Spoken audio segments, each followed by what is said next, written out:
Hello. Today I'm talking about a new film that is up for has been up for various awards and has lost some notable awards, but is currently nominated for a few awards. Um, Blue Moon, starring Ethan Hawke, Margret Qualley, Bobby Kenneville, Andrew Scott, and directed by Richard Linklater. Linklater and Hawke have been working together for many years, most notably in the Before trilogy and Boyhood. And this is their ninth collaboration. So, all the way from 1995 to today, they're still working. Um, the film is about legendary lyricist Lorenz Hart. And as it says here, it's on the evening of March 31st, 1943. He confronts his shattered self confidence at Saturday's bar. His former collaborator, Richard Rogers, celebrates the opening night of his groundbreaking hit musical, Oklahoma. And, yeah. And obviously, Rogers would work with Oscar Hammerstein for many, many years, working on various musicals in theater and then film. Um, yeah, the cast is excellent. Everybody in this film does a great job. You know, there's a appearance by Patrick Kennedy, who plays E.B. White, the writer of Charlotte's Web and Stuart Little. And there's a little thing when the two of them are talking, and Hart talks about how he has a little mouse that's comes to his apartment, and also like every day he comes to his apartment, eats some food that he lays out for him, and then he takes him down and he goes and puts him back, you know, out in the park, and every day he comes up to the 19th floor, and basically he calls him Stuart. And of course, that's supposed to be the inspiration for Stuart Little. I don't know if that's exactly the case, but you know, the film, at least, that's what it's supposed to be. But it's very interesting. It's a phenomenal work of acting. Everybody is excellent, but really, especially, this whole film rests on the shoulders of Ethan Hawke. And Ethan Hawke gives a phenomenal performance. He has been nominated for an Academy Award for Best Actor, his first in that category in his whole career. He'd been previously nominated for Supporting Actor in Training Day and then Boyhood, and then twice for adapted screenplay for Before Sunset and Before Midnight. But yeah, this film is really fantastic. It's an excellent look at the whole. It's definitely a good look at like a moment in time of a well-known person who,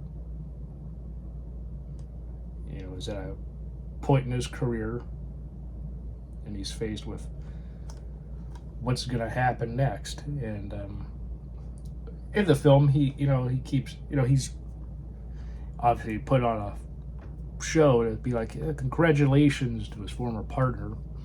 And part of him absolutely is sincere, but the other part is very like his ego is hurt that he has a huge hit that the two of them together never had. And he's just trying his best to be absolutely there. However, also another thing is he's an alcoholic, which is also what kind of split them up. the two of them worked together for 24 years, but he wasn't very reliable. Like, he would drink heavily, he would be asleep when he would be needed. Like, he'd have to call his mom to see if he was awake so that he could, then properly get him to work. And it's one of those situations where they're so, in many ways, they're opposing forces, but they're both great. Hart is great at writing lyrics. Rogers is great at writing the music for whatever musical, they're or play they're going to be doing, specifically musicals. And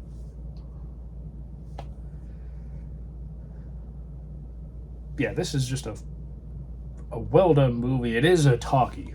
It's a film that has a lot of talking. So if you're not fond of films like that, where it takes place really in just one location, pretty much at the very beginning, it does show that he dies. He's walking and then he falls, coughing, and they announce that he died of pneumonia 7 months later.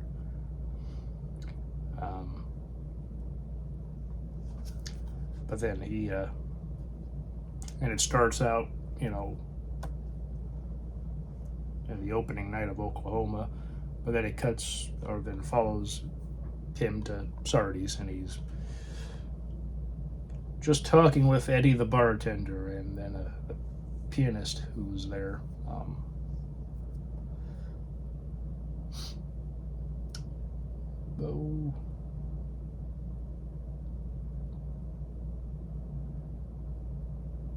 Yeah. Jonah Lees plays Maury Rifkin. And he's enlisted into the military, and there's also a point where we're talking about like the war and how it's like, the previous war there were so many people who died, and it's like, well, what's going to happen with this war? Because it's 1943, so World War II is happening, and Morty is signed up, and he's enlisted into the military, but he's on leave for a while because his mother is sick. And in the meantime, he's playing the piano at the bar. And this is just a very good film. Again, this film wouldn't necessarily be for everybody. Again, it takes place mostly in one location. People really just talk, and it's so much of it is about the acting. And Ethan Hawke deserves his Academy Award nomination. Now, I haven't seen all the other films that are up for, this category and the others, so I can't say for sure whether or not he should just be nominated or what. But at least from here, I'm like, yes, he deserves his nomination, and I think that it would be great if he won. Whether he will or not, I don't know.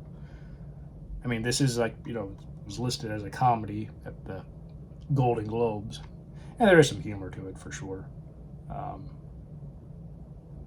And there's also a little bit of banter with Casablanca. They love that film, which it is a great film. Fantastic film. And but yeah,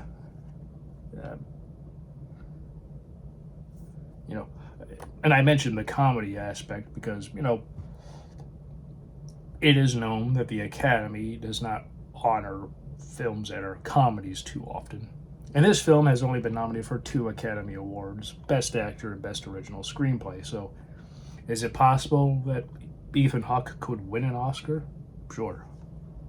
I mean, he does have a bit of a transformation, though, of course, the hair and makeup and all. It is lacking a nomination there. Which, in a way, I kind of get.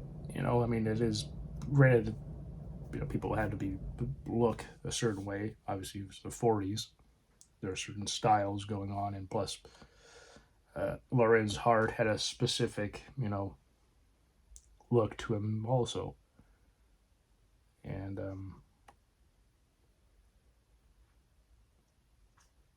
yeah. I got this Blu-ray from deepdiscount.com because I don't know. I mean, yeah, which is an official website, so I trusted that quite a bit more than other places because this was supposed to be out on Blu-ray, like on in January. Apparently, at one point, it was supposed to be out January 23rd, and then it was supposed to be out on the 27th, but I found this on deepdiscount.com and I just ordered it through there. Because also, another thing I want to say, this film, at least around here, came out like in October, the end of October last year, and fairly early enough in November, like the first full week of November, I'm like looking, I'm like, yeah, I should be free to be able to see this, maybe like on a Friday or maybe a Saturday or something. Unfortunately, though, most of the times were kind of inconvenient. Like there was very few showings, so it was very clear it was leaving theaters, which that annoyed me. And so,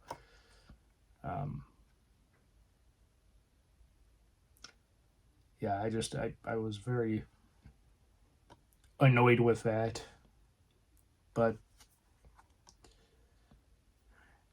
and the more I'm looking at this, it does kind of look like it was just kind of printed off on a very good looking like stuff for a Blu-ray and all. But I have seen Blu-rays like this, so on that end,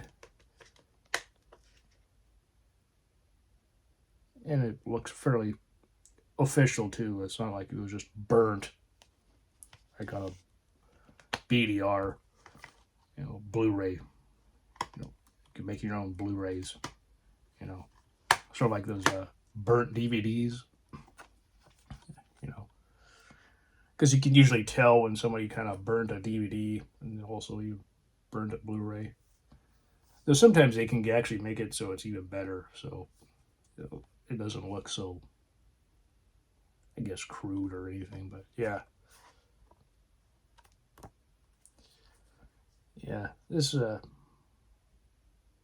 I like this film quite a bit. If there is another release of this with more special features than just the trailer, I would definitely get it because I like to see like a featurette or so with this film, at least a little bit of a making of and everything, because you could find online, like on YouTube, some Q&As and interviews with Ethan Hawke and Richard Linklater and others, part of this film. But I would really like to just see some more stuff like on a Blu-ray disc, and like if like the Criterion Collection or something like that, or a company like that ever got their hands on this film, I think that would be great. Have like a 4K restoration and a 4K disc as well. Now, this is from Sony Pictures Classics, so there is that. And yeah.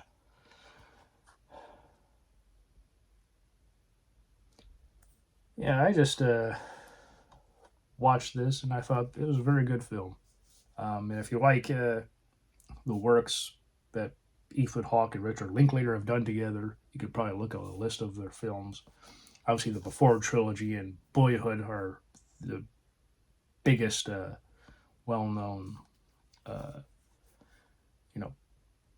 films they have done, and who knows, maybe this will be one of them in the future. We shall see. But I really liked this. The performances are excellent, especially Hawke. Ethan Hawke is excellent. I hope it would be great, I think, to see him win an Oscar. And even with the fact that it's a comedy, I believe there's at least, uh, including him, three people like Timothy Chalamet and Leonardo DiCaprio and Ethan Hawke. All three of them are basically in comedies.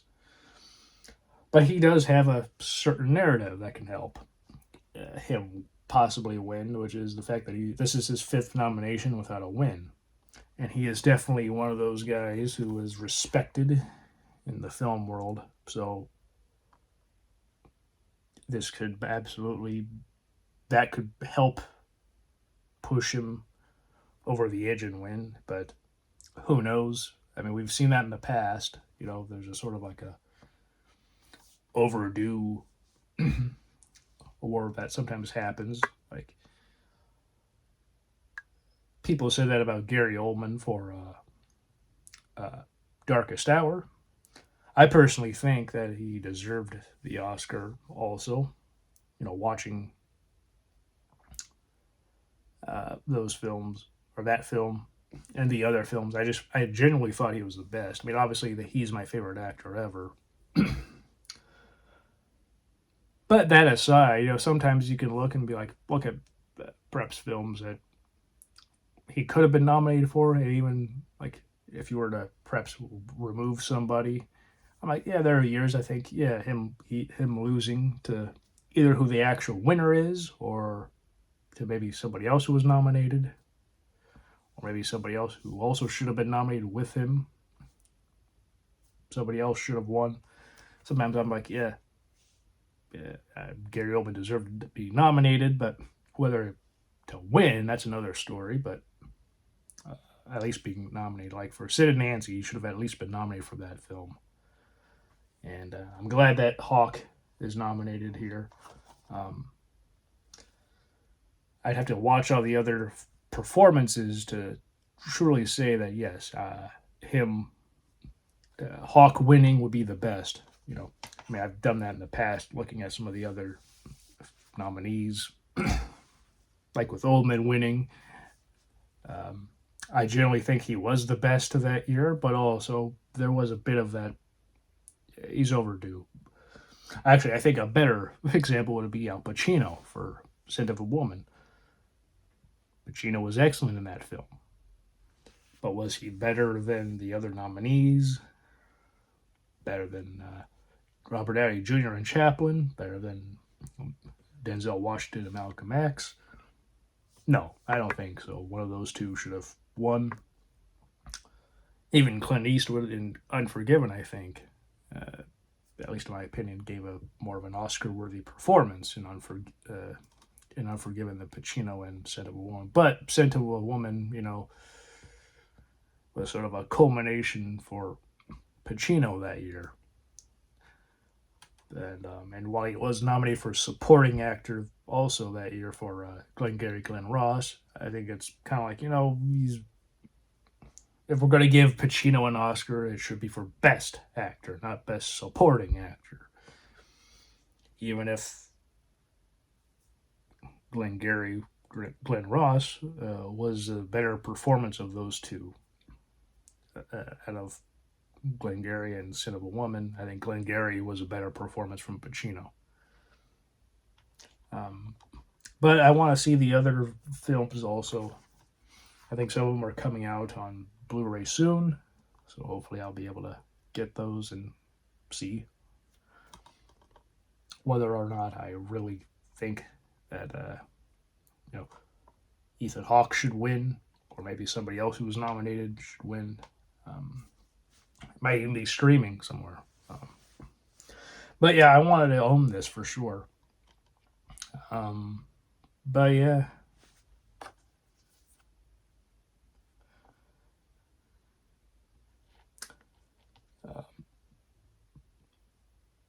Have you and also it says here, you know, this was inspired by letters of Lorenz Hart and Elizabeth Whitland, who is Margret Qualley in this film. And there's also a debate whether or not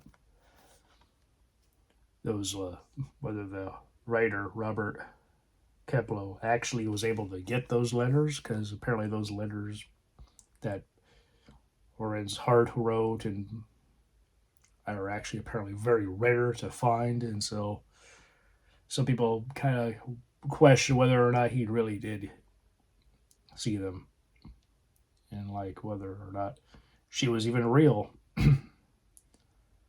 Because also there is a question of his sexuality. Like, some people are like, I thought you liked guys, but then he's like, he talks about her in such a way where it's like he's like in love, and so it's like, yeah, maybe you like both. Of course, in the '40s, that's a very few people were able to be out in the open like that around like the '40s and '50s and be able to be all right. I get some looks because of the times, but nothing would really happen to them. I just want to throw that in there too. But yeah, I'm glad I have this at least. So if there's no other releases that ever come with more like special features beyond the trailer, I'm glad I at least have this. And this was 100 minutes, and it was 100 minutes that was very good. And also, the film title refers to the song "Blue Moon" that Hart and Rogers wrote for a specific play. Let me try and find it here.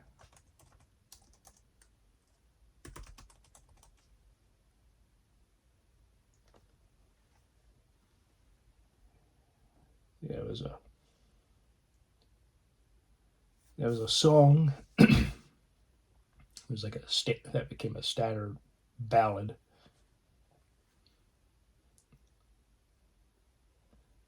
Yeah, it looked like it was just a song that was written.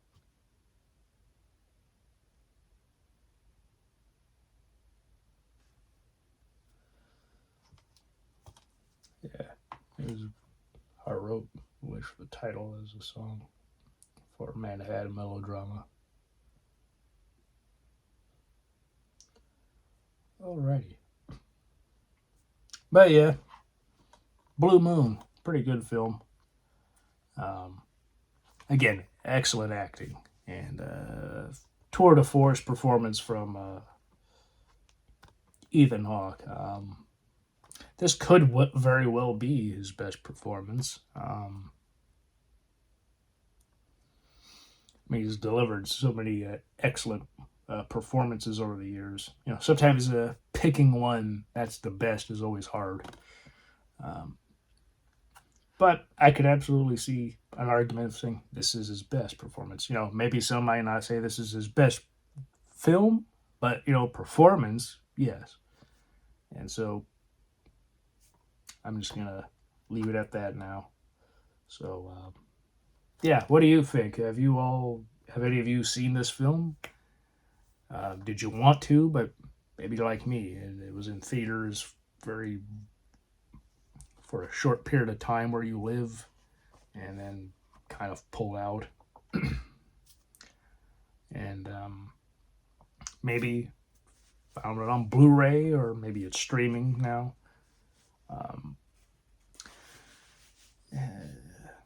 And if you liked it, what specifically did you like? Or what didn't you like? And all that common stuff you can write in comments. So yeah. With that, I shall see you all next time. Hope all of you are doing well. Hope you're all having a great day and a great weekend. I'll see you all next time. Please take care.